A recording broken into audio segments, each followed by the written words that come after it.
বাঙালিদের অপমান করেছে, বাংলা ভাষাকে নিয়ে অপমান করেছে, বাংলার মানুষদের উপরে অত্যাচার করেছে, তার বিরুদ্ধে প্রতিবাদ জানাতে আপনারা 23শে এপ্রিল এই রকম ইভিএম মেশিন, এই ধরনের মেশিন থাকবে আপনাদের বুথ কেন্দ্রে।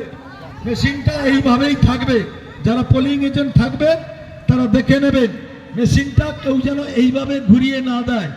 মেশিনটা এইভাবে থাকবে, একেবারে উপরের বোতাম, প্রথম বোতাম, এই বোতামে আপনারা আঙুল দিয়ে টিপবেন, টিপার পরে লাল আলো জ্বলবে, আওয়াজ হবে, আওয়াজ হলে আপনি আঙুলটা তুলে নেবেন। পাশে দেখবেন ভিভিপ্যাট আছে, সেই ভিভিপ্যাটে আপনার জোড়া ফুল প্রতীকের ছাপটা উঠছে কিনা আপনি দেখে নেবেন।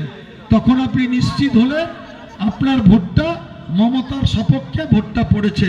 আমি প্রত্যেককে অনুরোধ করব, মা ভাই বোনেদের, যে মমতা ব্যানার্জি যেমন করে 14.5 বছরে এই বাংলাকে, সর্বধর্মের মানুষকে ঐক্য এবং সম্প্রীতি রক্ষা করে এই বাংলার মানুষের অধিকারকে রক্ষা করেছে, আপনারা জোড়া ফুলে ভোট দিয়ে আজকের আগামী দিনে এই বাংলার আরো শান্তি সমৃদ্ধি আপনারা রক্ষা করবেন।